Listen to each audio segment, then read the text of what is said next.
Mas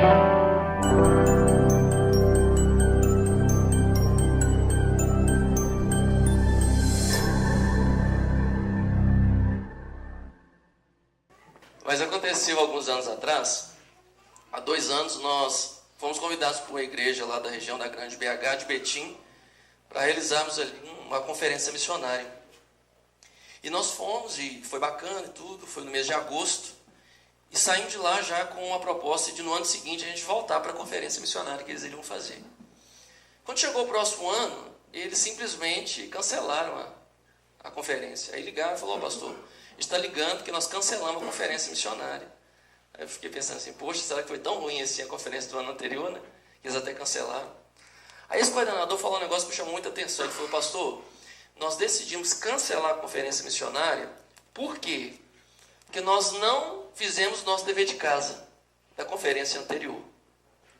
Entende? Ele disse assim: nós ouvimos muito sobre o desafio da missão, de cumprirmos o nosso papel, só que desde aquela conferência a igreja ficou praticamente a mesma coisa. Então, para que ouvir de novo se nós não demos conta ainda de colocar em prática o que a gente já ouviu? Eu achei muito honesto da parte deles, sabe? E eu estou contando isso para vocês por quê? Porque nós precisamos pensar o que a gente vai fazer depois que a gente sair daqui desse congresso. Como eu disse no primeiro dia, eu achei muito interessante a iniciativa da coordenação da Juban de dedicar esse congresso inteiro a esse tema, a missão. Sobre entendermos o propósito de Deus em nos tornar alvo da sua graça para que a gente possa dar uma resposta no seu reino. Então eu achei tão interessante isso, mas gente, não adianta a gente ficar aqui ouvindo, blá, blá, blá, blá, blá, blá, e a gente sair daqui e não ter uma resposta prática em relação a isso. Eu tenho um pouco de medo de conferência missionária. Por quê? Porque às vezes a gente fica fazendo conferência missionária e tal, e a gente chega, inclusive, em algumas igrejas e tal, e o pessoal sabe mais do que a gente, sabe mais estatísticas, mais dados, tanto que eu não gosto muito de trabalhar com estatísticas, não. Algumas, às vezes, pode até nos dar uma consciência de algumas coisas. Por exemplo, tem uma estatística que afirma que cerca de 59 pessoas morrem por minuto sem conhecer a Cristo. Quase uma pessoa por segundo. Claro que isso não tem como ser exato, né? Mas é realmente um cálculo aproximado do que seria essa realidade.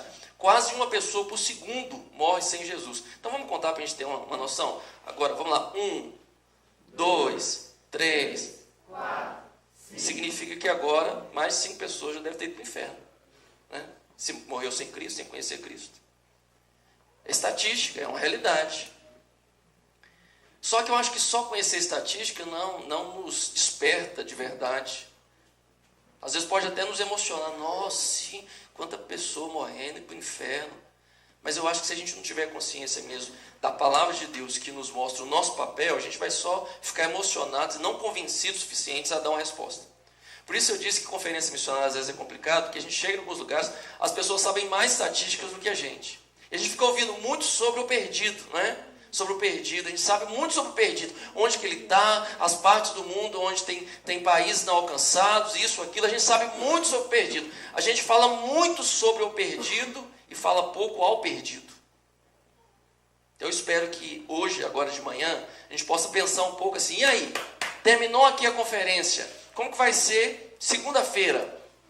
Como que vai ser na terça em diante? O que você vai conseguir colocar em prática? Você está saindo aqui desafiado para sair e abençoar pessoas e ser instrumento de Deus para proclamar o Evangelho? Porque se não foi para isso, se viemos aqui só para ouvir e ter consciência de que tem essa realidade aí de um monte de gente perdida, não tem sentido. Concorda comigo? Então vamos sair daqui com uma resposta prática para esse desafio. Se é isso, então nós vamos pensar sobre a nossa responsabilidade de proclamar o Evangelho, a responsabilidade da evangelização. Eu pergunto para vocês, por que a gente não evangeliza? Será que nós não evangelizamos porque nós não sabemos a importância, porque nós não sabemos o porquê, ou nós não evangelizamos porque nós não sabemos o como? Nós não sabemos porquê, a importância disso, ou nós não sabemos o como? O como? O que vocês acham? Porquê ou como? Como? Então vamos tentar responder as duas coisas, o porquê e o como. Na parte do porquê, eu vou ser bem sucinto, porque a gente já vem conversando sobre isso aqui. A intenção agora não é a gente ficar lendo muito texto, não, a gente vai ver algumas coisas práticas mesmo. Mas além de falar o como, eu quero começar falando com vocês o porquê da evangelização, que é simples, vocês já sabem. Mas vamos para um texto que está em Romanos, Abre aí, Romanos, capítulo 10. Romanos, capítulo 10, versículo 13. Quem achou diz amém. Quem não achou, diz Escola Bíblica Dominical.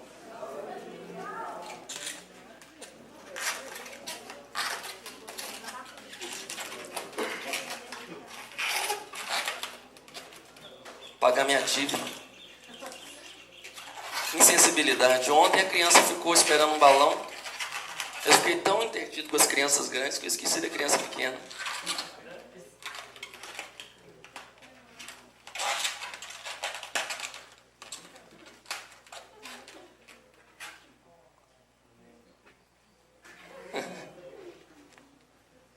Romanos capítulo 10, versículo 13 diz assim, ó: porque todo aquele que invocar o nome do Senhor será salvo. Como, porém, invocarão aquele em quem não creram? Como crerão naqueles que nada ouviram? E como ouvirão se não há quem pregue? E como pregarão se não forem enviados? Como está escrito, quão formosos são os pés dos que anunciam. Vamos ler de novo essa parte B aí do versículo 15. Quão formosos são os pés dos que anunciam boas novas. Dá uma olhadinha pro pé que está do seu lado, vê se é bonito ou feio.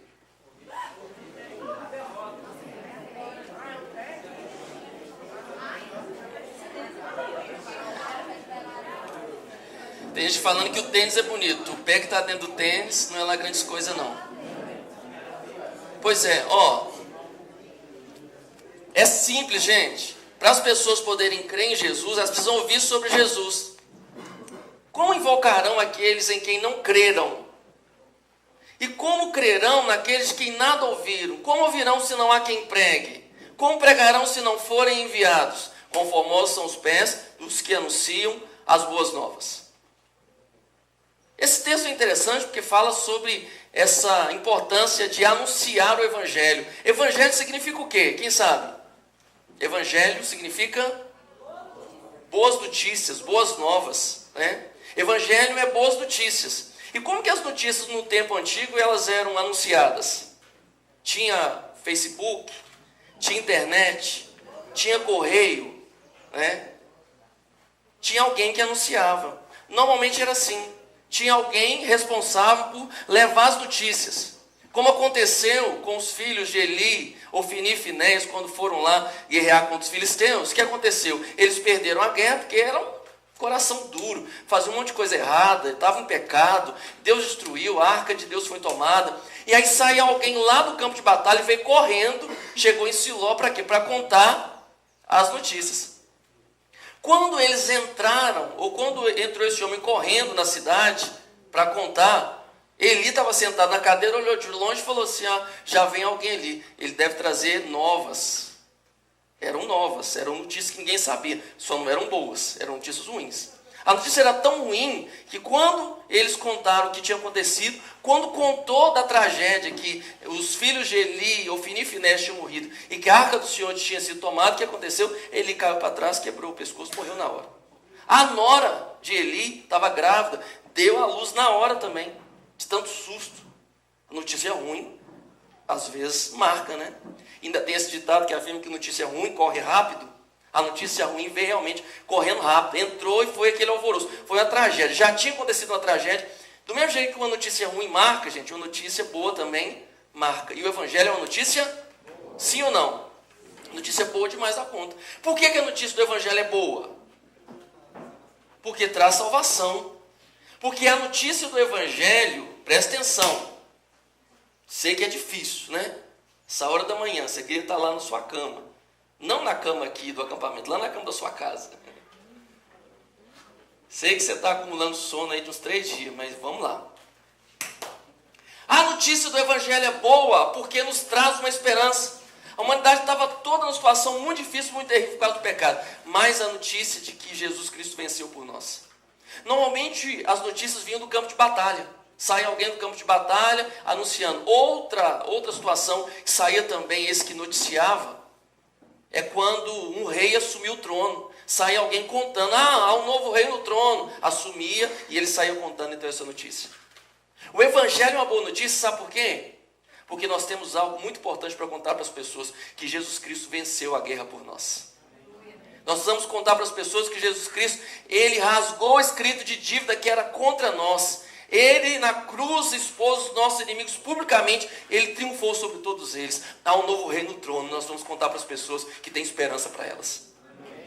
Isso me faz lembrar de uma história, que é na verdade uma fábula que explica a história da maratona, o surgimento das maratonas. Talvez você já tenha lido, tem algumas variações, mas diz que os gregos estavam enfrentando os persas. E os persas haviam prometido o que para os gregos? Falaram assim, se nós vencemos vocês no campo de batalha, nós vamos até a cidade de vocês, nós vamos violar todas as mulheres de vocês, nós vamos matar os filhos de vocês. Os gregos foram para a batalha e deram a seguinte orientação para suas mulheres, nós estamos indo, mas se nós demorarmos a voltar, significa que nós perdemos a batalha. O que vocês devem fazer? Vocês mesmos devem tirar a vida de vocês e dos nossos filhos para que vocês não sofram o dano do nosso inimigo. Pesado. Os gregos foram então para a batalha contra os persas. E o que aconteceu? Eles venceram. Só que o detalhe é que eles demoraram mais tempo do que eles imaginavam. Estava previsto então 24 horas. Se dentro de 24 horas eles não voltassem, as mulheres deveriam acabar com suas próprias vidas e da vida dos filhos. Eles venceram, os gregos venceram, mas demorou mais tempo do que imaginavam. O que aconteceu? Não chegaram a se matar não. Ainda não. Os gregos então escolheram dentre eles um homem, o que fosse o mais rápido possível, fosse mais ágil. Deram para ele a incumbência, você vai sair correndo, literalmente correndo, e vai até a cidade para avisar as mulheres que nós vencemos. E aquele homem foi correndo.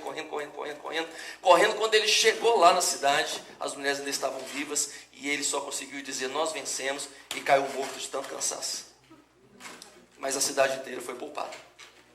Quão formosos são os pés daqueles que anunciam as boas novas. Aqueles que correm.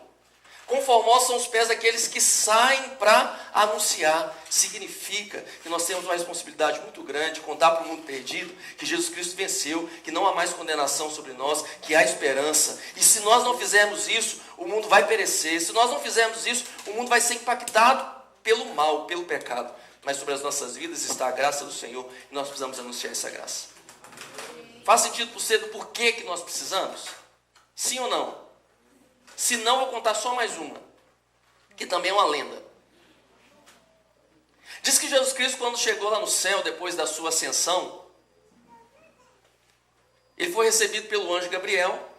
E Gabriel falou assim, mestre, você deve ter sofrido muito lá embaixo, né? Porque Gabriel viu a marca dos cravos e tudo. Jesus falou, de fato eu sofri muito. Sofri por amor à humanidade. Gabriel então pergunta para Jesus, se todo mundo lá de baixo já sabe do seu amor e tudo que você fez por eles? Jesus falou, não, por enquanto não. Por enquanto, apenas alguns amigos, Pedro, Tiago, João, alguns ali da Palestina, e eu dei para eles a responsabilidade, eu dei a eles a incumbência de contar para as outras pessoas. Gabriel parou, pensou, conhecendo a condição humana, Gabriel perguntou assim, mas, Jesus, e se com o passar do tempo eles se esquecerem? E se de repente lá no século 21 eles simplesmente deixarem de lado essa tarefa? Se eles estiverem ocupados demais com outra coisa e eles não contarem do seu amor, o senhor tem um plano B, não tem? Jesus falou, não, eu continuo contando com eles. Isso significa que o Senhor escolheu usar a mim e a você para que as outras pessoas saibam do amor dele. Ele não tem outro plano. O plano dele é a sua igreja. Ele escolheu nos usar. Ele escolheu usar a sua vida. Portanto, nós temos uma responsabilidade. Respondeu por quê? Sim ou não? Por que nós precisamos evangelizar? Por que nós precisamos anunciar? Porque nós temos sobre as nossas vidas a graça do Senhor. E essa graça nos leva a expandir o reino e fazer o nome de Cristo conhecido. Vamos responder agora o como. Já que nós falamos do porquê, vamos falar agora do como. Como que a gente evangeliza então? Só que antes de falar o como, fique em pé um pouquinho, porque tem gente que já está olhando para mim com o olho desse tamanhozinho assim. Já fizemos ginástica, vai ser um desafio agora de manhã, né? Mas nós vamos dar conta, tá? Você vai dar conta de ficar acordado. Vamos fazer uma ginástica então, mais uma para a gente poder acordar. Essa ginástica, inclusive, pode te ajudar a perder um pouquinho de peso. Você comeu 3, 4, 5 pães de café da manhã. Quem comeu 5 pães vai poder queimar agora um pouco das calorias. É simples, ó, a ginástica. Põe a mão na boca, pode pôr na boca, só quem tem mãozinha, quem não tiver não precisa não. Na cabeça, na orelha e agora lá no dedão do pé. Pessoal mais idoso começou aí. Dá uma rodadinha agora. E 3 pulinhos. 1, 2, 3, viu? Agora no tempo da música assim, ó. Põe a mão na boca, na cabeça, na orelha e no dedão do pé. Dá uma rodadinha, 3 pulinhos, cumprimente o seu amiguinho. Cumprimente quem está perto de você. Agora um pouquinho mais rápido, hein, ó. Põe a mão na boca, na cabeça, na orelha e no dedão do pé. Dá uma rodadinha, 3 pulinhos, dá um abraço no seu amiguinho. Abraçou aí. E mais rápido agora. Põe a mão na boca, na cabeça, na orelha e no dedão do pé. Dá uma rodadinha, 3 pulinhos, faz cosquinha no seu amiguinho. Sentou, agora. Sentou e fala com o amiguinho assim, amiguinho, não dorme não, tá?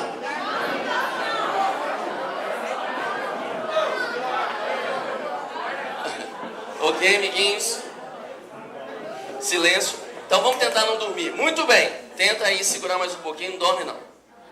Como falar de Jesus para as pessoas? Gente, eu acho que a melhor forma de nós evangelizarmos as pessoas, a forma mais eficaz é através dos relacionamentos, da amizade. Quando você está próximo de alguém, você tem a oportunidade de influenciar essa pessoa com o seu testemunho, com a sua vida. É a melhor forma de você evangelizar. O problema é que os crentes, eles têm medo, né? Por causa do texto bíblico que fala lá que quem tem amizade com o mundo é inimigo de Deus. Então ele não pode ser amigo do mundo. Não. Mas diz que Jesus, que o Pai, amou o mundo de tal maneira, mas que mundo é esse? Então a gente pode amar as pessoas, nos relacionarmos com as pessoas, só não podemos ser influenciados pelo sistema do mundo. Os crentes não sabem ser amigo do mundo, porque normalmente quando eles são amigos do mundo, eles são influenciados pelo mundo e não influenciam. O grande problema dos crentes é que eles são Maria vai com as outras. Eles são mais influenciados do que influenciam. Se nós fôssemos crentes mais firmes, nós poderíamos ter amizades também profundas com as pessoas e impactarmos a vida delas. Eu acredito que a melhor forma de evangelizar é através da amizade, através de relacionamentos. Mas não significa que você pode ou que você vai evangelizar só quem é seu amigo. E mesmo quando você vai evangelizar um amigo, não só com a sua vida, com o seu testemunho, mas você tem que saber o que falar. Por isso eu preciso então trabalhar com vocês agora, antes de pensar de algumas formas práticas e criativas de apresentar o plano de salvação, preciso trabalhar com vocês o plano de salvação. Quando você vai falar de Jesus para uma pessoa, o que você fala com ela, afinal de contas? Do Evangelho, né? Mas o que é? Exatamente o que? Jesus te ama. Bacana, é um começo. Teve um dia que nós fomos para a praça para evangelizar. Tinha um camarada lá sentado, domingo à tarde. Crente gosta de evangelizar na praça domingo de tarde, né? O camarada lá chupando o picolé dele, sentadinho, tranquilo, feliz da vida. Chegamos nós, falamos com ele assim, aqui cara, nós viemos falar para você que Jesus te ama e que ele morreu na cruz por você. Ele falou comigo assim, morreu porque quis, eu não pedi. Moral da história, quem estava errado, ele ou eu? Talvez os dois, né? Ele porque ter sido grosso desse jeito, vai ser grosso assim lá no Goiás. No Goiás não.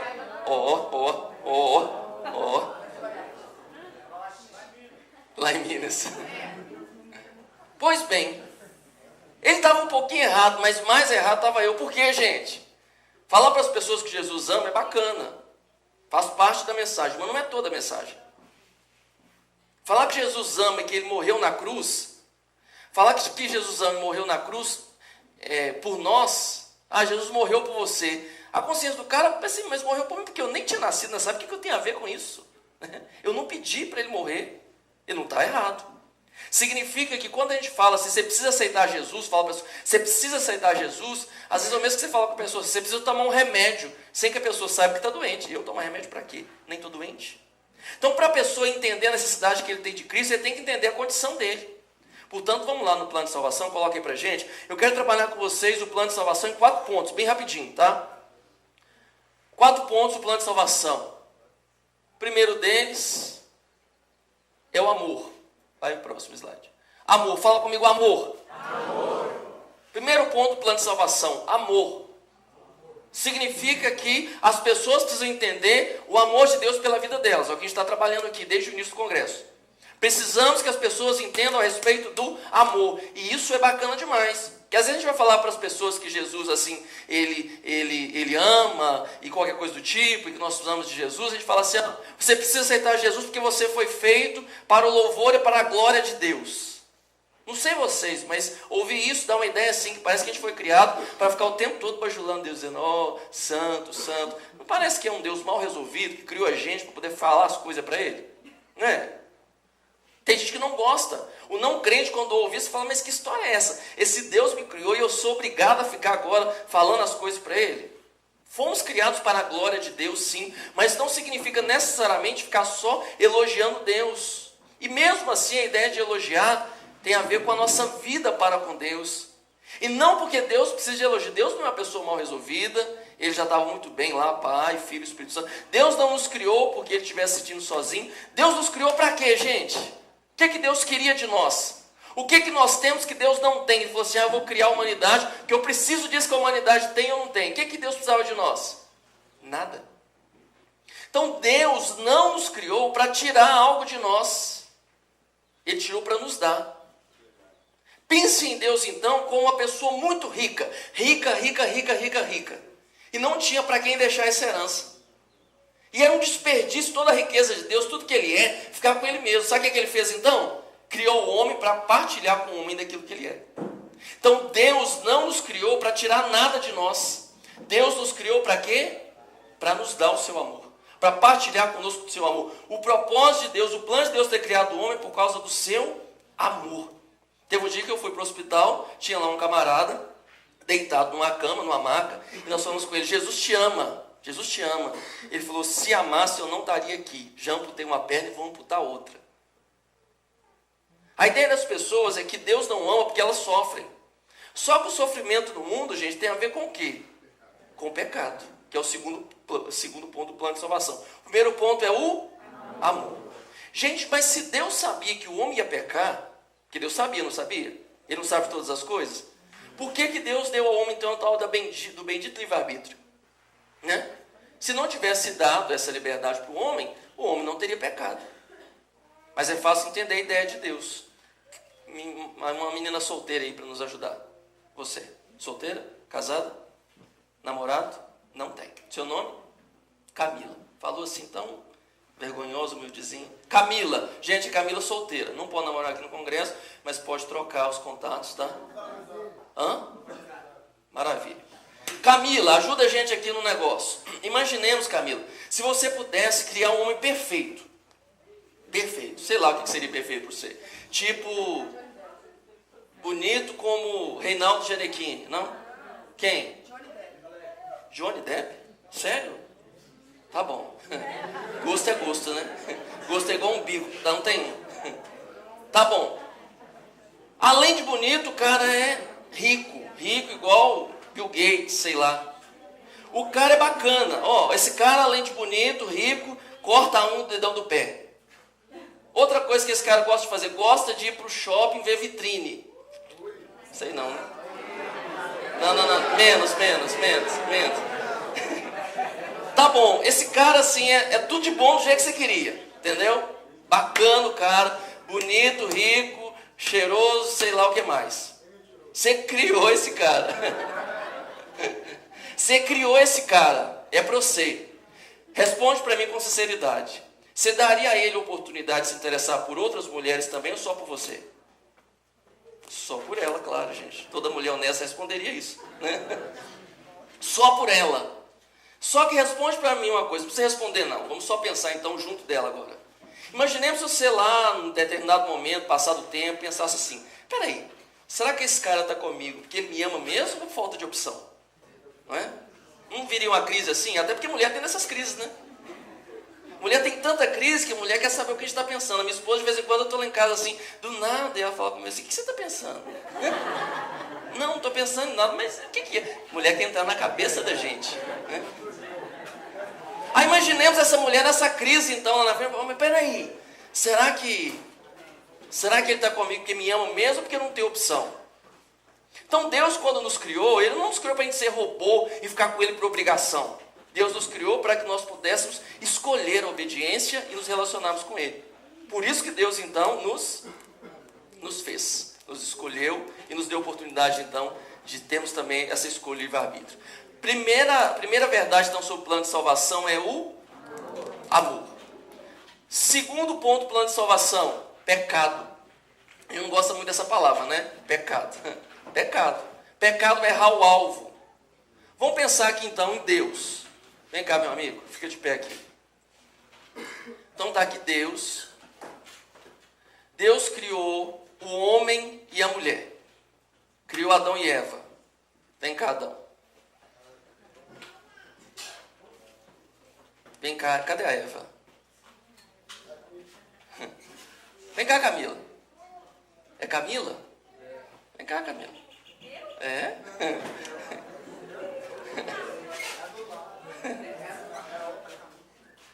Muito bem. Deus criou Adão e Eva. Muito bem. E eles viviam aqui pertinho de Deus, tinham comunhão com Deus, para papá. Só que entrou o pecado. O que o pecado faz, gente? O pecado separa o homem de Deus, afasta o homem de Deus. Por que o pecado afasta? Dá a mãozinha aqui para Deus. Dá a mãozinha aqui. Isso, para Adão. Bonitinho. Juntinho. Gente, fica pensando maldade não. Deixa o pessoal em paz lá.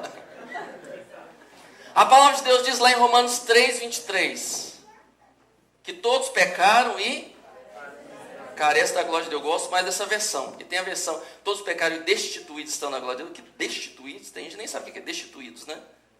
Ainda mais quando vai falar para o não crente, que a gente muito dessas coisas assim, e o crente tem, todo crente fala pelo menos 2 idiomas, né?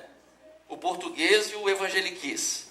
Tem coisas que só o crente fala da linguagem dele, né? Estou na benção, estou na prova, estou no vento, uns treinos só de crente. Só crente sabe, só crente entende. Mas na hora que você vai falar do evangelho, você tem que ser o mais simples possível. Levar as pessoas a entenderem o quê? De forma prática a coisa que é. Então, todos pecaram e separados, ou carecem. Todos pecaram e separados estão. Destituídos, todos carecem da glória de Deus. Todos precisam de Deus agora, por quê? Porque pecaram, vieram para longe. Muito bem. Gente, está bem longe, né? Bem longe mesmo. E o que acontece então com essa distância toda? Que o pecado então não é só essa ideia de que vai morrer, a maior consequência é essa, o distanciamento de Deus. E o pecado então tem que ser entendido como algo que tem consequência. Além do pecado ser uma realidade universal, que todos pecaram, mas por que eu posso afirmar que todo mundo pecou? Por que eu posso dizer que todo mundo pecou sem eu conhecer a vida do outro? Porque ele diz lá em Romanos 5,12, que assim como por um homem o pecado entrou no mundo, e através do pecado a morte, assim também a morte passou a todos os homens. Significa o quê? Vem cá, você me ajuda aqui. Ah, tá bom. Pega o chinelo então. Aqui está Adão e Eva. Pecaram, foram para longe de Deus. Os filhos de Adão e Eva, dá uma olhadinha para a mamãe e o papai.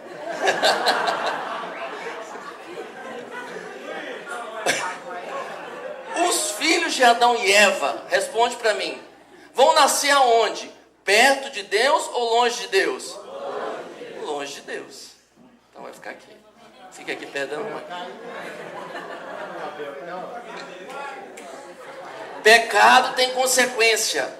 Então, quando nós falamos sobre pecado, nós vamos falar 2 coisas, preste atenção. Primeira coisa que nós vamos falar sobre pecado é que o pecado é universal.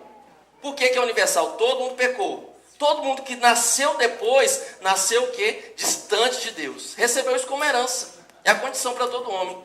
Todos pecaram e destituídos estão da glória de Deus. Então, o pecado é universal e o pecado tem consequência. O pecado marca a vida do homem. Primeira lei, qual que é? A primeira verdade do plano de salvação? Amor. Segundo. Então nós poderíamos entender o seguinte, que no amor é como se fosse a parte boa da coisa. Deus nos fez para viver bem, para ter saúde. Saúde no sentido de ter uma vida boa. Mas entrou o pecado estragou tudo. O pecado é uma doença. O pecado então estragou o projeto. Atrapalhou o projeto que Deus tinha estabelecido.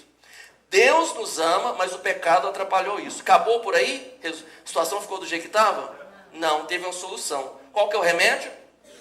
Jesus. Então, primeira lei, primeira verdade do plano de salvação é o segundo. Terceiro, Jesus. Coloca lá Jesus para nós então. Terceiro ponto do plano de salvação, então, é Jesus. Jesus, então, é o remédio para o pecado. Jesus, então, é a solução para o homem pecador. Vem cá, então, Jesus. Você. Vem você, porque diz que Jesus não tinha beleza nem formosura. Vem cá, Jesus. O que aconteceu aqui? Jesus entrou em cena. Para que Jesus... Isto. Parabéns. Jesus veio exatamente o quê? Para ligar o homem que estava distante. Né? Vamos segurar um pouquinho ainda. Hã? Segura aqui então na mão do pai assim, isto. E aí você vai fazer essa ponte.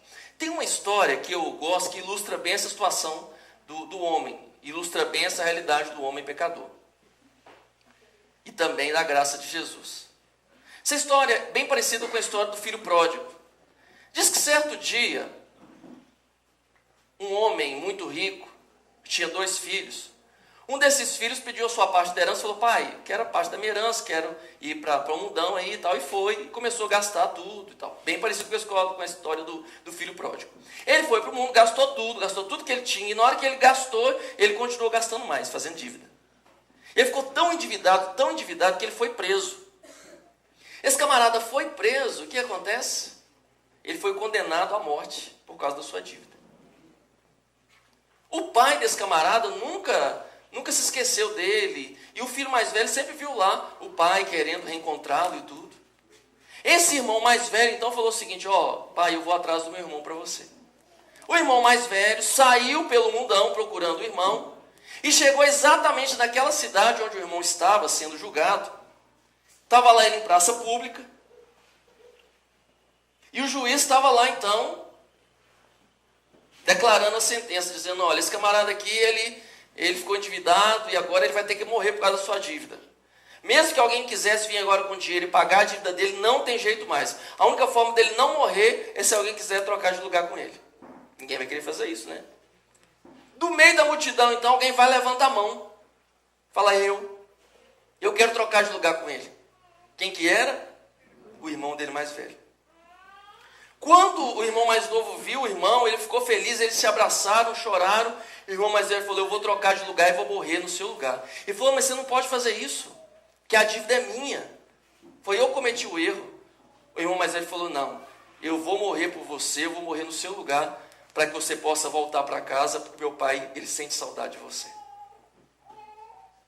Essa história te lembra alguma coisa? Jesus, né? Ele é o nosso irmão mais velho. Veio também e ele morreu no nosso lugar, porque a dívida era nossa. Nós que deveríamos morrer. Nós éramos culpados. Mas ele veio, morreu no nosso lugar. Jesus, então, é essa ponte. Ele pagou a nossa dívida. Jesus, então, é uma ponte que liga o homem pecador a Deus. Mas espera um pouquinho aí, não vai ser tão fácil assim não. A ponte aqui está. Primeira lei, primeira verdade do plano de salvação é o amor. Segundo, pecado. Terceiro, Jesus. E o quarto ponto? O quarto ponto é a decisão.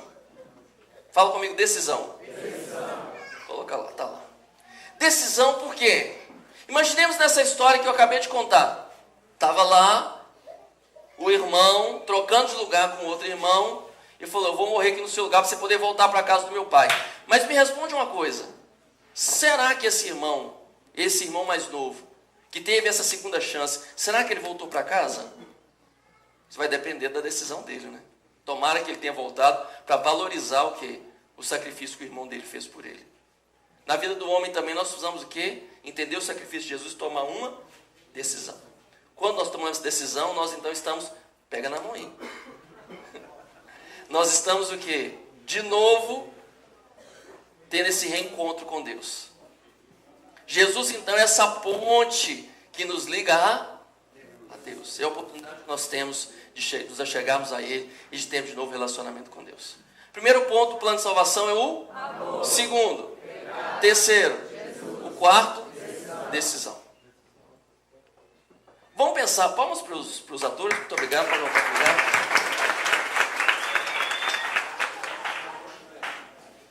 Quantos versículos bíblicos a gente precisa saber para poder falar sobre esse plano de salvação? Vamos lá. Ponto 1. Pessoal lá do fundão, fala para mim pelo menos um texto que fala sobre o amor de Deus. Fácil essa, né? Porque Deus amou o mundo de tal maneira. Mais algum? Dou-lhe uma. 1 João 3,16. Como? 1 João 3,16. Ainda do amor ainda, do primeiro ponto. Algum sobre amor. Lembre-se aí, segura ele para a gente falar no segundo ponto. Quem não ama não conhece a Deus, porque Deus é amor. Diz aí. Todas as coisas cooperam para o bem daqueles que amam a Deus. Deus prova seu amor para conosco, tendo enviado Jesus Cristo para morrer por nós quando éramos ainda pecadores. Tá bom? Do amor tá bom? Segundo ponto, falando então sobre o pecado. Me dá aí alguns versículos. Todos pecaram e carecem da glória de Deus. Romanos 3, 23, vai anotando aí. O que mais? Romanos 5, 12. Romanos 6, 23. O salário do pecado é a morte. Romanos 5, 12 diz que todos pecaram. Por quê? Por que todos pecaram? Porque assim como por um homem entrou o pecado no mundo pelo pecado da morte, assim a morte passou a todos os homens. Beleza? Fechou aí? Segundo ponto. Terceiro ponto. Fala para mim algum versículo que fala sobre Jesus. Jesus chorou. Esse que você falou aí é ótimo para o quarto ponto, para a decisão. Jesus é o caminho, a verdade e a vida. João. Valeu. João 14. Eis aí o Cordeiro de Deus, tira o pecado do mundo. Beleza, fechou então. Ponto 3, Jesus nós sabemos. E o ponto 4? Decisão. João 12, que ela falou aqui, vai segurando e fala isso aí. Porque a todos quanto recebeu, deu-lhes o poder de serem feitos filhos de Deus. Nisto, conhecendo o amor que Cristo deu sua vida por nós, nós devemos dar a nossa vida pelos nossos irmãos. Nós devemos dar também a vida pelos nossos irmãos. Muito bem, o que mais? Se com tua boca confessares e seu coração crês que Deus o ressuscitou dentre os mortos, serás? Mas aí se você não conseguir decorar essa quantidade de versículo toda, tem pelo menos um que resume tudo isso? Tem, João 3,16. João 3,16 ele fala de tudo isso. Vamos ver se fala mesmo. Porque diz lá, ó, os 4 pontos do plano de salvação são: o primeiro é o amor. Segundo, terceiro, Jesus. E o quarto? Então vamos lá ver João 3,16. João 3,16 diz assim: porque Deus amou o mundo. Está falando de quê? Do amor. Que deu o seu único filho. Está falando de quê? Jesus. Para que todo aquele que nele crê está falando de quê? Decisão. Não pereça. Perecer está falando de pecado. Então João 3,16 traz os 4 pontos principais do plano de salvação. Porque Deus amou o mundo de tal maneira que deu o seu único filho para que todo aquele que nele crê não pereça, mas tenha vida eterna. Pronto. Você der conta de decorar pelo menos isso, mas o detalhe não é decorar, é você entender João 3,16. Porque tem gente até que fala isso sem entender a dimensão do que é. Portanto, ao entender João 3,16, você dá conta de falar de Jesus para qualquer pessoa. Tá bom. Sendo assim, vamos agora pensar em formas práticas ou criativas para expor o plano de salvação. Eu quero começar falando basicamente então sobre folhetos evangelísticos. Vocês gostam deles? Sim? Ou não? Ajuda ou atrapalha? Atrapalha, ajuda, depende do folheto, depende da situação. Por exemplo, uma coisa que eu acho que não é funcional é aquela coisa da panfletagem, né? Vamos fazer evangelismo. Pega lá 5.000 folhetos, coloca na mão do pessoal, de cada um, pega 500 folhetos nas mãos de gente para evangelizar. O que vai incentivar? Simplesmente distribuir sem qualquer sentido ou propósito. Juntar lixo. Tem gente que vai evangelizar, ele tem tanto folheto na mão que ele vai de casa, em cada caixinha de correio coloca 10 para ficar livre logo. Outra coisa que é um desafio do folheto, a qualidade do folheto. Não dá para vocês verem que está longe. Mas tem uns folhetinhos que na hora que você pega, você fala, é coisa de crente. Né? Só de você pegar, tem uma florzinha, um solzinho, um passarinho, um negócio assim. Às vezes não só a qualidade, mas o conteúdo também é ruim. Então, às vezes, esse tipo de folheto gera aquele desprezo, o pessoal já pega, já embola, já joga fora. Não que eu não acredite que Deus possa usar até um folheto ruim. Ele pode usar qualquer coisa, usa até a mula, né? Por que ele não vai usar um folheto ruim? Ele usa também. Tem gente que pega o texto ali e é aquilo que ele está precisando ouvir naquela hora, Deus pode usar. Mas eu acho que o folheto ele é útil quando você sabe usá-lo. E como que você deve usar bem o folheto? Valorizando o folheto. Então vai valorizar usando o folheto, o que eu aconselho? Coloca no máximo 5 folhetos na mão de cada pessoa. Por quê? Porque ele vai valorizar tanto que ele tem tão pouco que ele vai pensar antes de entregar. Ele vai usar o folheto como estratégia para abordar, ou depois de ter falado, deixar aquilo ali para a pessoa, para ela fixar o que ele acabou de falar. Então coloca menos folheto, porque na hora que você for evangelizar alguém, você está com tão pouco folheto que você vai pensar, para quem que eu vou entregar? Aí você vai pensar, ok, eu vou entregar para esse aqui. Eu queria te entregar esse folheto aqui, pega. Esse folheto é muito bom, fala muito do amor de Jesus. Esse folheto é bacana demais da conta, mas é bom demais. Você gosta tanto que você vai ter até dificuldade para entregar o folheto. Você quer tanto ficar com ele, você acha ele tão bacana, né? Mas então valorize, então distribua menos folhetos, coloque menos folheto nas mãos das pessoas, porque aí pode ser que o resultado seja melhor. Outra coisa, tem a ver com o que eu acabei de falar, qualidade do material. Um pacotinho de folheto deste com 100 folhetos custa quanto? R$1. 100 folhetos. Um milheiro então custa R$10. Um folheto como esse aqui, ó, um pouquinho melhorzinho. Quanto que custa um folheto desse? 50 centavos. Então, aqui você compra um pacote com R$1. Aqui você compraria 2 folhetos. Mas às vezes vale a pena você fazer um investimento em algo melhor, você vai alcançar mais resultado. Mesmo com os materiais assim. 25, 40, 50 centavos. Então, na hora de investir em folheto, pense em algo bacana. Um folheto muito conhecido, eu já vou encerrar agora a parte de folhetos, é esse folheto aqui das 4 leis espirituais. Quem conhece? Da Cruzada Estudantil. Eu acho muito bacana o que? O conteúdo do folheto. Então, esse folheto não é um folheto para você distribuir assim, para panfletar. Por quê? Porque ninguém vai ler, tem muita coisa escrita, o pessoal tem preguiça para ler. Então, esse folheto é um folheto para você usar quando você vai sentar com alguém e vai falar do plano de salvação para a pessoa. Não é para você simplesmente distribuir. Mas é um material que trabalha exatamente como nós falamos aqui, os pontos principais do plano de salvação, em 4 pontos. Se você tiver interesse, faça encomenda depois, eu acho um bom material. Beleza. Fora essa ideia, então, de folheto, nós temos alguns outros recursos que eu acho interessante, como, por exemplo, o recurso do cubo evangelístico. Quem conhece esse cubo? Não? Ok. Bacana, muito bom. Esse material aqui é uma forma visual de você apresentar o plano de salvação. Então vamos lá. Começaria mais ou menos o seguinte: você vai contar o plano de salvação a partir da criação. Deus, ele é bom e tudo que Deus faz é bom. E ele criou o homem para ter relacionamento com ele. Deus criou o homem à sua imagem e semelhança. Deus criou o homem para viver os seus propósitos. Mas o que o homem fez? O homem pecou. E por causa do pecado, o homem ficou separado de Deus. O pecado é aquilo que nos distancia de Deus, nos faz viver longe dos seus propósitos, da sua vontade. Mas apesar disso, Deus não deixou de amar o homem. A prova disso é que Deus enviou Jesus Cristo. Jesus Cristo é o Filho de Deus. Jesus Cristo veio, ele sofreu, morreu numa cruz. O sofrimento dele é exatamente para que nós não precisássemos sofrer. O que Jesus Cristo fez lá na cruz do Calvário é nos dar a oportunidade aqui para ter uma vida abundante. Jesus sofreu na cruz e ele foi sepultado. Jesus Cristo foi sepultado e lá na porta do sepulcro foram colocados 2 guardas. Exatamente para quê? Para que o corpo dele não fosse roubado. Porque eles achavam que ele era apenas mais uma pessoa, mais um desses que vinham anunciando uma mensagem sem valor. Jesus Cristo ficou lá no sepulcro por 3 dias, mas ao 3º dia ele ressuscitou. E ao ressuscitar, Jesus Cristo provou que ele é quem ele disse que ele era. Quem ele é? Jesus, o Filho de Deus. Nenhum outro havia ressuscitado. Jesus Cristo venceu a morte e ele venceu por nós. Jesus, então, é a ponte que nos liga a Deus.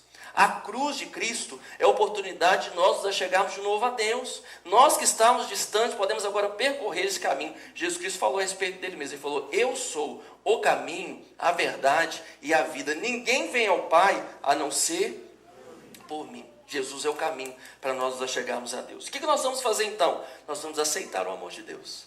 Nós vamos tomar a decisão então de receber isso que Jesus Cristo fez por nós. Quando nós recebemos a Jesus, ele nos transporta do império das trevas para o reino do Filho do seu amor. Quando nós recebemos a Cristo, então, ele nos dá a condição de sermos libertos de toda a condenação e agora temos um relacionamento íntimo com ele. Quando nós aceitamos Jesus, sabe o que acontece conosco? Nós recebemos um novo coração. Com essa nova vida, com esse novo coração, nós podemos agora ter comunhão com Deus, falando com Deus diariamente através da oração. Podemos também ouvir Deus falando conosco através da sua palavra. Nós podemos também ter comunhão com outros cristãos e devemos contar ao mundo inteiro aquilo que Cristo fez por nós. Simples assim. Quer aceitar Jesus? Esse material aqui, é difícil encontrá-lo, esse cubão aqui no Brasil. Vem dos Estados Unidos, esse aqui normalmente é usado mais para treinamento. Ele vem aqui, ó, nesse tamanhozinho assim, ó, que é exatamente para evangelismo pessoal. Esse aqui você consegue encontrar na editora Elim, www.editorelim.com.br. Então aqui o mesmo que vocês viram lá, só que nesse tamanhozinho aqui. R$30, mais frete. Infelizmente, gente, como eu não tenho normalmente esses materiais para venda, eu só tenho 6 aqui. Se alguém tiver interesse, tá? 1, 2, 3, 4, depois pode pegar. Mas aí você que não conseguir comprar agora, faça encomenda depois na editora Elim. É uma excelente alternativa para evangelização, tá? Tem ele também infantil, para trabalhar com crianças, apesar de que esse aqui dá para trabalhar também com crianças, mas tem ele mais especificamente para o infantil. Muito bem. Falando de Jesus, então, para o adulto, a gente fala sobre o amor, pecado, Jesus e a decisão. E para a criança, quais desses pontos que a gente fala? Todos. A diferença é só a linguagem. Então a criança também precisa ouvir sobre todos esses pontos do plano de salvação, sobre todas essas verdades. A diferença, então, é a linguagem que você vai usar. Portanto, tem alguns materiais, inclusive a PEC é especialista nisso. Tem esse saquinho aqui, por exemplo, que conta a história do plano de salvação, através das cores do livro Sem Palavras. Essa cor aqui nos lembra o quê? O céu, o ouro, né? Lembra, mulheres? Ouro, ouro, ouro, ó. Tem uma musiquinha antiga que fala assim: o céu é um lindo lugar, cheio de graça. Meu Jesus, vou avistar. O céu é um lindo lugar, eu quero ir lá. O céu é um lindo lugar, cheio de graça e paz. Meu Jesus, vou avistar. Pois o céu é um lindo lugar, eu quero ir lá. O céu é lindo demais, lá, gente, tudo é perfeito. Tudo é especial, mas o melhor do céu não é porque lá tem ouro, porque tudo é especial. O céu é especial porque Deus está lá. O nosso papai que nos ama tanto, que fez todas as coisas, ele mora lá no céu. Quem gostaria de ir lá nessa casa do papai? Só que eu tenho uma notícia muito ruim para você. Lá no céu não pode entrar o quê? Sujeira. Lá não pode entrar pecado. Quem tem o coração sujo não pode entrar lá, porque lá é tudo limpinho. Aí a gente fica triste, né? Mas não fique triste, sabe por quê? Porque existe algo que pode nos limpar dessa sujeira, que é o sangue de Jesus. O sangue de Jesus nos limpa, porque quando nós estamos com a mão suja, a gente usa o sabão e lava a nossa mão, não é? Mas Jesus é aquele que pode lavar o nosso coração. O sabão lava meu, lava meu, lava as minhas mãos. Mas Jesus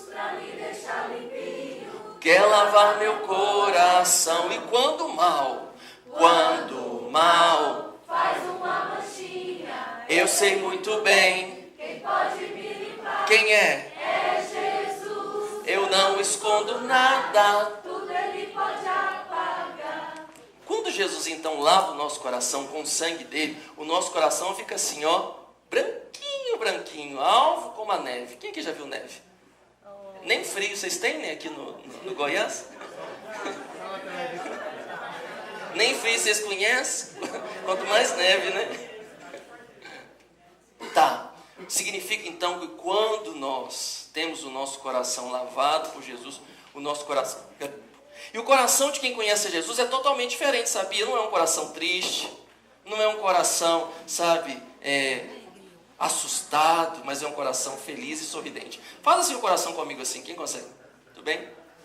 De um lado para o outro assim agora, coração batendo. Diz assim: o coração do menino e da menina que tem Jesus é diferente. O coração do menino e da menina que tem Jesus é diferente. Não é triste, nem zangado, aborrecido ou assustado. Mas como é? Mas é feliz e sorridente. Mas é feliz e sorridente. Mas é feliz e sorridente. Mas é feliz e sorridente. É assim? Feliz e sorridente. Porque Jesus, quando Ele está no nosso coração, Ele nos satisfaz. Se Jesus te satisfaz, bate palma. Se Jesus te satisfaz, bate palma. Se Jesus te satisfaz, bate palma. Outra vez. Se Jesus te satisfaz, bate palma. Se tem paz no coração, levante a mão bem alta assim. Vai ver se passou o desodorante, né? Se é de Cristo a sua fé, fica de pé. Vamos todos assentar. Um sorriso vamos dar. E agora bem baixinho, bate palma. Bate palma. Outra vez. Se Jesus te satisfaz, bate palma. Bate palma. Outra vez. Se Jesus te satisfaz, bate palma. Muito bem. Coração, então, de quem tem Jesus é um coração limpo, coração feliz, alegre, sorridente. Mas tem uma coisa importante: quando a gente conhece Jesus, nós precisamos continuar conhecendo Ele todos os dias. E aí nós nos lembramos então dessa cor, que o verde, que nos lembra o quê? Esperança. Assim como as folhas que são pequenininhas e vão crescendo, nós também temos a esperança de crescer todos os dias e conhecermos mais do Senhor. Como que a gente faz para poder crescer em Deus? Tem que ler a Bíblia e fazer oração. Leia a Bíblia e faça oração. Faça oração. Faça oração. Leia a Bíblia e faça oração. Se quiser crescer. Se quiser crescer. Se quiser crescer. Leia a Bíblia e faça oração. Se quiser crer. E quem não ora? Quem não ora, a Bíblia não lê. A Bíblia não lê. A Bíblia não lê. Quem não ora, a Bíblia não lê. Diminuirá. Diminuirá. Diminuirá. Quem não ora, a Bíblia não lê. Diminuirá. Beleza, estão excelentes crianças. Aqui então a gente vê o que? Os 4 pontos do plano de salvação, com mais um acréscimo, que é a ideia então do crescimento da continuidade. Primeiro ponto aqui, então nós falamos também sobre o céu, que tem a ver com o amor de Deus. Segundo ponto, nós falamos sobre o pecado, que é o escuro, né, o preto, que fala sobre aquilo que nos separa de Deus. Depois vem o vermelho, que é Jesus Cristo, tem a ver com Jesus Cristo. E o quarto, que é o branco, que é a decisão, onde nós decidimos então por uma vida com Cristo e vamos crescendo com Ele. Do saquinho não tem para vender, mas qualquer boa costureira faz isso, né? Basta aí ser uma boa costureira, pegar um pouquinho de tecido e é fácil de fazer. Muito bem. Ah, pastor, mas eu não tenho dinheiro para poder comprar o cubo, não tenho uma boa costureira para fazer para mim o saquinho. O que eu posso usar de criativo? Você tem pelo menos mão? Deve dar então para começar. Então vamos lá então, a mão. Usando a mão para falar do plano de salvação, os dedos então. Esse dedo aqui é o dedo joia, né? Legal. O que é bom? O que você diria? Uma coisa que é muito boa. Chocolate, né? Melhor do que chocolate, melhor do que bombom, melhor que pirulito, melhor do que Coca-Cola. E já começou a avacalhar. Corinthians. Gente, o céu, Deus é muito bom. Então, esse dedão aqui, que é o dedo joia, nos lembra Deus, que é bom, o seu amor. Deus é bom e Ele aponta para o céu. Deus é bom. Então, o primeiro ponto, plano de salvação. Esse dedo aqui nos lembra o quê? Condenação, acusação. Nos lembra do pecado, que é o segundo ponto do plano de salvação. Esse dedo joia, então, fala de Deus, o amor. Esse segundo dedo fala de acusação, pecado. E o terceiro dedo faz assim, fica bonitinho, o outro jeito fica feio. Esse dedo aqui maiorzão de todos aqui do meio, nos lembra de quem? Maior do que tudo, poderoso, grande, por ele, por meio dele, para ele são todas as coisas. Quem que é? Jesus. Primeiro ponto, então, fala sobre o amor, esse dedão do joia. Esse dedo aqui da acusação fala do... Esse terceiro dedo aqui fala Jesus. Esse quarto dedo fala decisão. Por que decisão? Aliança, é o dedo da aliança, né? Dedo do casamento. Então esse dedo aqui fala de aliança. O que é que nós vamos fazer? Nós vamos fazer uma aliança com Jesus. Decisão. E esse dedinho aqui, o quinto dedo? Cartinha branca. Esse dedinho aqui, você vai pensar o quê? É como a gente começa quando a gente está iniciando a nossa vida com Cristo. Nós não somos pequenininhos, não é? Nós vamos então crescer. Não que esse dedo aqui vai crescer, tá? Ele vai continuar desse tamanho mesmo. Mas o fato é que ele é menorzinho, pequenininho, assim como nós, quando começamos a nossa vida com Cristo. Aqui nós falamos de... Aqui. Aqui. Esse aqui. E esse. Crescimento. Então, os 5 pontos do plano de salvação, de acordo com o que nós vimos aqui agora. Muito bem. Cadê a vasilha d'água? Deus nos fez a sua imagem e semelhança. Deus nos criou para termos relacionamento com Ele. E não significa que nós somos iguais a Deus fisicamente, né? Mas que nós somos semelhantes a Deus na sua semelhança moral. Deus nos fez com a capacidade de amar, de sermos bondosos, de sermos justos. Deus nos fez assim, a sua imagem e a sua semelhança. O propósito de Deus é como se sempre tivesse relacionamento com Ele. Mas o que estragou o relacionamento do homem com Deus? Pecado. E o pecado, como nós dissemos, ele tem uma consequência. O pecado nos mancha. O pecado nos suja. Teve uma vez que nós fomos evangelizar numa zona boêmia. E conversando com uma mulher que fazia ali programa, falando de Jesus para ela. Ela contou uma história muito triste de como que isso começou a acontecer. Como que ela começou a fazer programa na rua. Diz ela que o marido dela foi embora e abandonou ela com 3 crianças. Ela tentou de algumas formas trabalhar, dando faxina em algumas casas. Mas ela não conseguiu manter a família. Um belo dia alguém sugeriu para ela que ela fosse para a rua e fizesse programa, para sustentar a casa dela, para sustentar os filhos. Diz ela que achou aquilo absurdo e não tinha coragem, mas um dia ela foi para a rua. Diz ela que um dia ela foi para a rua e foi até esse lugar onde as mulheres faziam o programa, mas ela não teve coragem, voltou para casa. Só quando ela chegou em casa, ela viu os filhos dela com fome, pedindo as coisas para comer e ela não tinha para dar. Diz ela então que no dia seguinte ela decidiu que ela voltaria lá, e ela voltou. Diz aquela mulher que então foi, naquela noite ela sujeitou aquela coisa terrível, fez alguns programas, recebeu o dinheiro e voltou para casa. Diz ela que quando ela voltou para casa, sabe como que ela estava se sentindo? Suja. Diz ela que passou na padaria, comprou as coisas, colocou sobre a mesa, colocou lá o pão, o leite para os filhos, e foi para o banheiro tomar banho. E diz ela que ali começou a olhar para si, começou a sentir a pessoa mais suja, mais imunda do mundo. A sensação que ela tinha é que todo mundo sabia do que tinha acontecido com ela. Diz ela que foi para debaixo do chuveiro, começou a tomar banho, e ela pegava então a esponja, a bucha, e ia passando o corpo. Como se ela estivesse tentando tirar aquela sujeira, mas não era só a sujeira do corpo.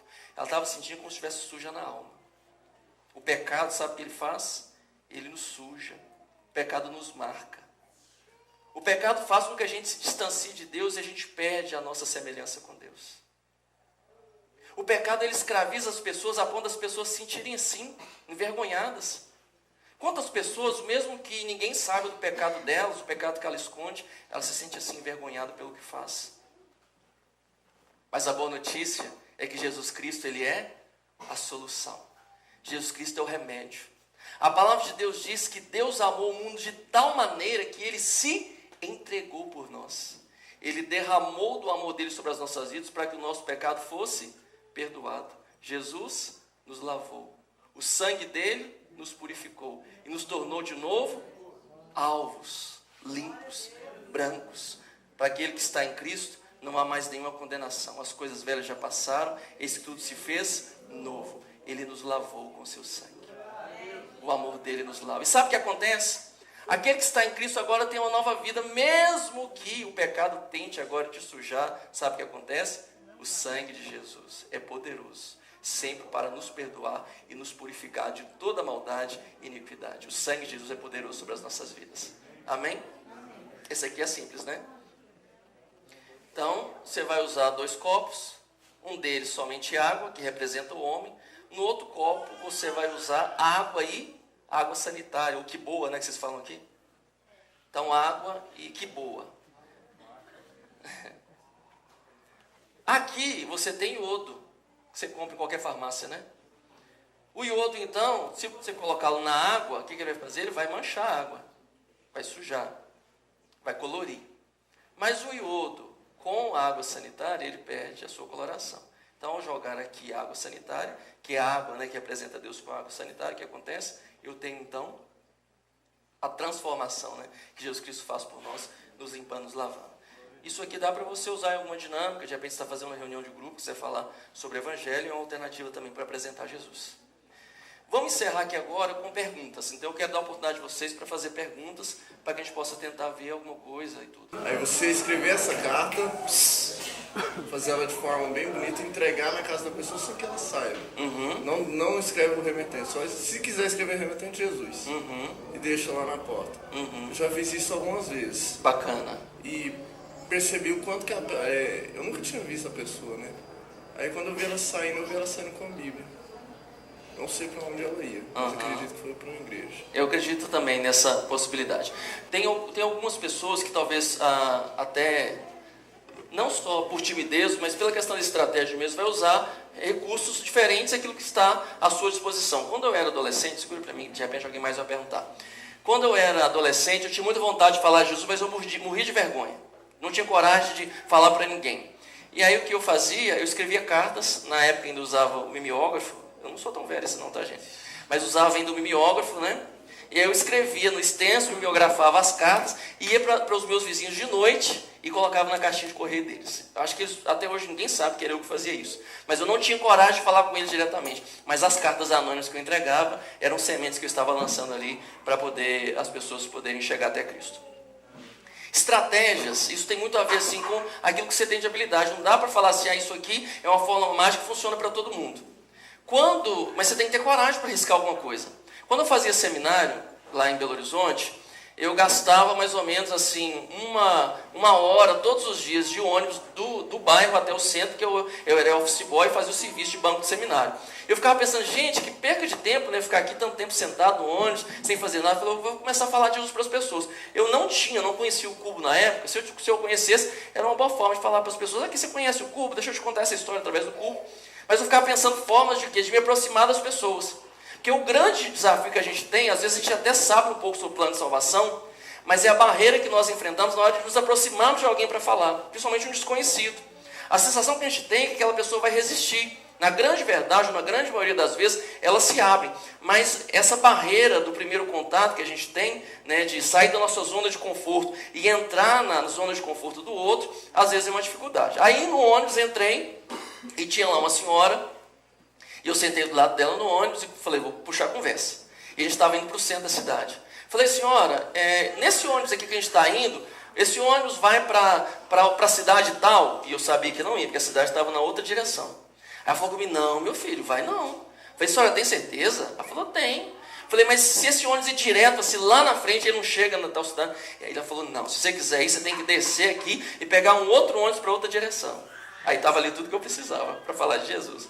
Falei, tá, na verdade eu sou novo aqui na cidade, realmente não conheço muito não, mas eu imaginava mesmo que esse ônibus não ia lá para essa cidade.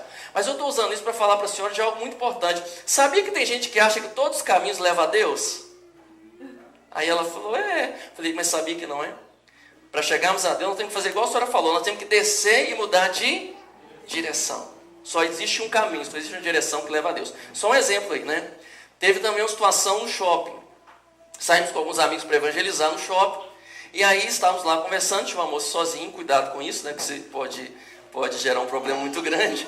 Mas na época a gente tinha mais coragem do que sensatez. E aí nós fomos para essa moça, eu falei com ela assim, aqui, quero falar para o seu negócio.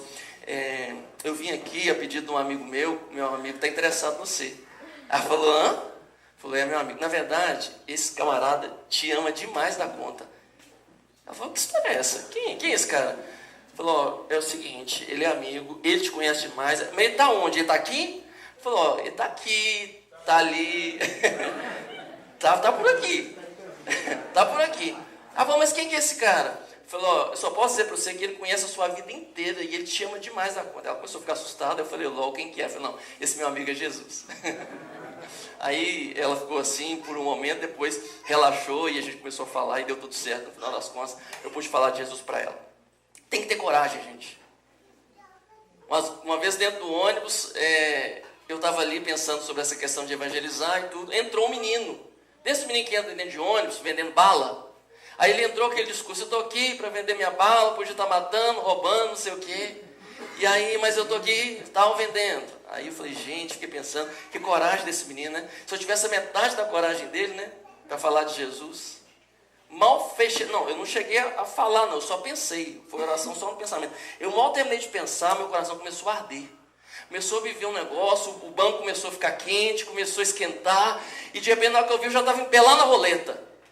Falando para o pessoal, gente, eu estava aqui vendo esse menino, vendendo a bala dele, pensando na coragem dele, fiquei pensando, por que eu não tenho coragem também para falar de uma coisa que eu acredito muito, que é Jesus? Aí comecei, falei de Jesus e voltei, sentei no meu lugar e falei, Deus, nunca mais eu brinco com o Senhor, você não sabe brincar, eu estava só brincando, falei do negócio da coragem, era só brincadeira, né? Deus não sabe brincar, ele leva a sério. Então coragem para falar para as pessoas daquilo que você acredita.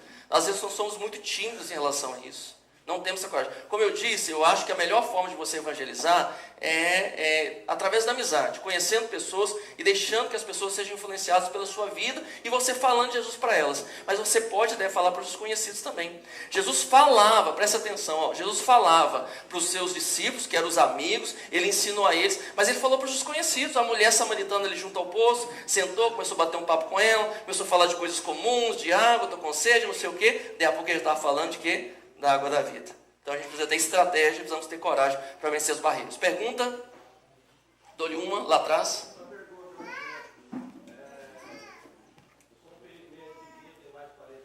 Sério? Uma vez eu estava evangelizando na penitenciária e eu vi que as pessoas ali, assim, não estou falando de igrejas, mas levavam caixas de som e colocava lá no fundo e começava a cantar e tudo bem, mas só que as pessoas que estavam atrás das grades, elas não entendiam bem aquela forma de evangelismo, porque elas estavam assim, querendo ouvir pessoalmente para si, cada uma delas, aquilo que tocava no seu coração. E tinha um rapaz que, na nossa cidade, lá em Rio Verde, que ele já tinha cometido vários delitos, vários crimes e tantas coisas assim. E eu sempre, quando eu ia evangelizar lá, que eu era de outra igreja, outras pessoas, que a gente passava de cela em cela, eu observava. Primeiro eu passava, observava, e Deus tocou no meu coração. Um dia eu peguei e passei por ali. E cheguei de uma forma natural, sem levar a Bíblia, conversando com ele. E cheguei, cumprimentei, e ele pegou e abriu o coração, falou, moço, eu nunca deixei ninguém falar de Deus para mim. Você foi a única pessoa que me falou de Deus porque você chegou de uma forma diferente. Você não chegou assim em atacado, você chegou para mim, olhou, me observou e eu resolvi te ouvir. Eu comecei a passar ali várias vezes, ia lá no domingo e às vezes na quarta-feira, quando tinha condições de entrar, e comecei a evangelizar ele. A hora que eu chegava lá, pastor, eu olhava para ali onde tinha o sol, que eles falam que o sol nasce quadrado, eu já sabia o que ia acontecer. Ele olhava para mim e disse, você já sabe o que vai acontecer. Aí eu já pensei, vai ter fuga. No outro dia, teve uma fuga lá que saiu 12, tinha 12 e saiu 9. Só ficaram 3. E eu ouvindo pelo rádio, pela televisão, falei, o rapaz não saiu.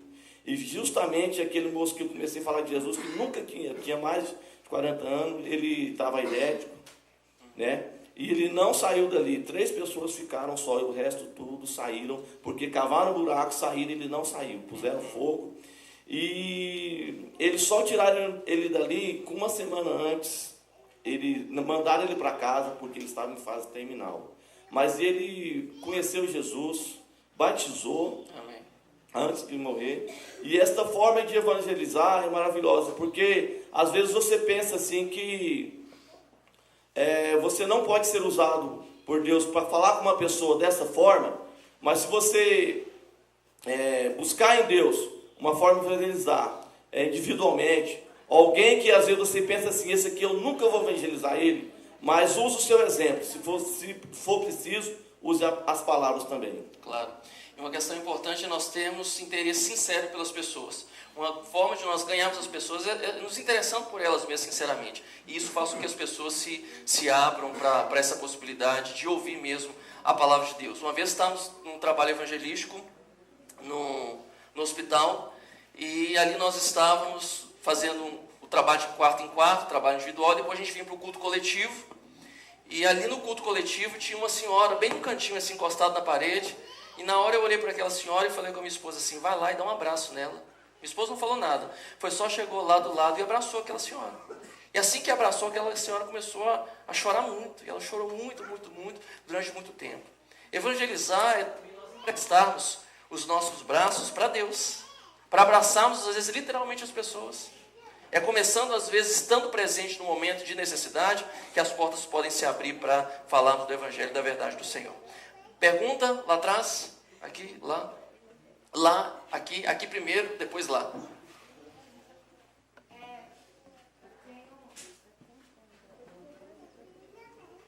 Assim, aconteceu uma vez comigo, acho que foi a primeira vez que eu evangelizei, foi na escola. E pra mim, sabe aquela sensação quando você sai pulando assim dentro de você, que você conseguiu? Foi exatamente isso. Uma colega minha que ninguém acredita nela, super depressiva. E eu olhava pra ela assim, eu falei assim, cara, essa menina... Assim, eu sempre incentivando ela e fui tentando me aproximar dela, diferente dos outros. Aí um dia, ela falou assim, eu preciso conversar com você, Thaline. Aí eu peguei, falei, não, tá. Aí, primeiro ela se prendeu um pouco, aí eu tinha um chocolate. Assim, aí eu peguei e comecei com o chocolate. Dei o chocolate pra ela e tal. Aí eu fui, aos poucos, perguntando o que estava acontecendo, o que ela tinha feito durante a semana, como que estava o serviço, como que estava os estudos, sabe? Aí, aos poucos, ela foi soltando, assim. Aí foi na hora que eu apontei pro coração dela, assim, e falei assim, tem uma pessoa que te ama muito. E comecei a falar de Jesus para ela, que independente do problema que ela estava passando na família, tinha alguém que queria ela muito mais do que a família dela, que amava ela muito mais do que tudo. Assim, e ela ficou tão feliz e foi tão gratificante para mim ver assim, que eu saí muito feliz pulando. E foi exatamente isso que o Senhor falou, que a partir do momento que as pessoas elas estão sofrendo, é a hora que os caminhos podem se abrir para você ir evangelizando. E você precisa se interessar, então, e ter essa sensibilidade. Jesus, quando conversou ali com a mulher samaritana, ele começou de um assunto comum, né? Começou falando sobre coisas triviais, estava falando sobre a questão do poço, e ela vai perguntar, como que você pode tirar água do poço? Você não tem como tirar. Até que ele entrou aqui nas questões da vida pessoal daquela mulher. Ele falou com ela, vai lá e chama o seu marido. Ela falou, mas eu não tenho marido. Ele falou, é verdade, você já teve tantos, e o que você tem agora não é seu. Aí ele, só depois de um tempo de conversa, é que ele teve espaço para entrar o quê? Na vida pessoal dela. Se Jesus tivesse chegado já no poço, direto para que a mulher falando com ela assim aqui, você não tem marido não, né? Ela falou, peraí, né? Porque houve confiança, porque ele ganhou a confiança dela, é que então aquela mulher se abriu e ele na verdade foi no ponto necessário naquele momento. Para encerrar então ali atrás...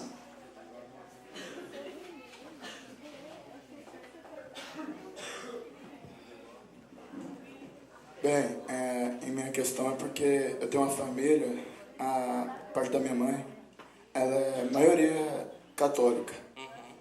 Então, eu sou muito devoto em Maria. Certo. Aí é o seguinte, é porque toda vez que minha mãe vai falar de Jesus, né, a minha família, que ela sempre, quando a gente vai reunir para almoçar, ela fala, né? E eles são muito fiéis a Maria. Aí eu queria saber como que faz para gente convencer mesmo, porque católico é bem difícil de convencer, porque eles têm um segmento, né? Por onde começar? Eu também acredito que uma das formas de começar é pelo respeito, mesmo que seja com o católico. Às vezes a gente quer um tipo de evangelização que nada mais é do que só uma guerra de religião, uma guerra de conceitos. Preste atenção, você não precisa tentar ganhar as pessoas necessariamente combatendo a mentira delas. Tem gente que gasta mais tempo tentando convencer o outro da mentira dele do que falar a sua verdade. Fale da verdade de Cristo. Quanto mais você expuser a verdade de Cristo, maior espaço haverá nessa vida para conhecer. Então não se preocupe em ter o foco principal e falar de Maria, ou falar contra a idolatria. É uma realidade que eles precisam conhecer e entender. No caso do católico, diferente de outras religiões, o católico acredita na Bíblia, certo?